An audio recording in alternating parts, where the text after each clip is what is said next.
From Scorched Earth Policy. The most fascinating part about Brylin Hollyhand is that his existence reveals the bipartisan nature of the shadowy think tank that exists to bioengineer turbo-rapeable political twinks like Dean Withers.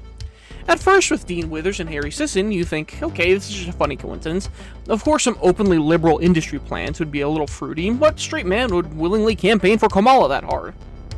And the names are like a 1.5 to 2 on the shitpost scale. Like Withers is a slightly suggestive connotation, a weak limpness, you're withering away, whatever. But Harry Sisson? Harry Sissy? Okay, maybe. That's probably just reality making a funny joke with serendipity. But then one day, Charlie Kirk gets killed, and suddenly they had to pull out this little catamite out of the biochamber before he could digest it fully. They're shoving probes into his skull before it hardens into shape and scrambling to pull together Turning Point YouTube clips to bombard at him Clockwork Orange or MK Ultra style. He's speed reading PragerU flashcards before getting fitted for his gay little blue suit. And you look at him. Wet lips, soft little face, paper-thin scalp from his overgrown cranium, permanent prey canthal tilt, and a put-on fey southern accent trying its hardest to hide the queer theater lisp. And what is his name? What is his name? Brylin Hollyhand? Brylin fucking Hollyhand? Who the fuck names their son Brylin? Oh, yes, doctor, put Brylin on the certificate. I want him to grow up to be a human fleshlight for horny dual citizen U.S. senators. I wouldn't be surprised if the Hollyhand last name is completely fake too, just like his full name is a porn star sobriquet. It's a bit unnerving, to say the least. Somewhere in America, thousands of young kids are being fed the right school lunches and taking the right ADHD medications and shown the right cartoons to prime them for withstanding being molested by their CIA-planned middle school music teacher without wanting to kill themselves after.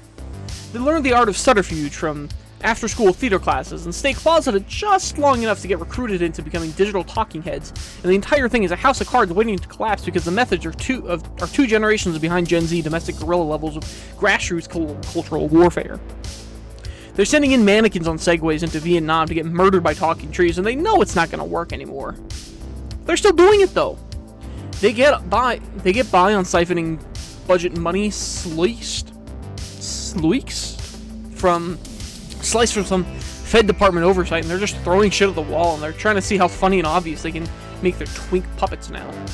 Watch. 2 years from now, you're gonna see a human glory hole pulled out of the ass end of a Roman orgy, dressed in polo shirts with a bow tie, and the name card under his face is gonna say, "I'm gay, rape me," political commentator.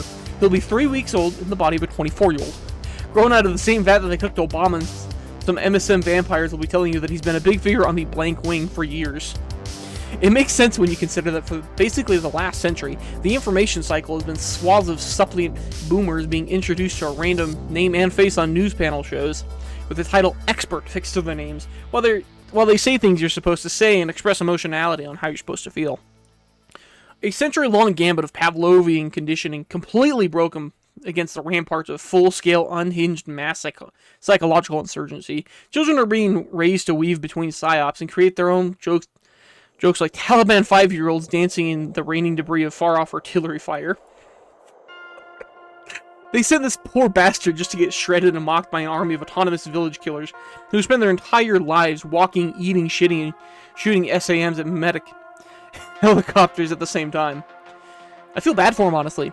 You look at him when he speaks and he looks strained. It's like making a farm animal walk on 2 legs and figure out arithmetic for apple cores and dollops of peanut butter. It's like making a farm animal walk on 2 legs and figure out arithmetic for apple cores and dollops of peanut butter. He doesn't want to be here, pretending to be a watered-down country club conservative, just to get pelted by groypers for being a plant. He's missing half his frontal lobe, and he's not even sentient enough to know he's supposed to be jealous of Nick Fuentes.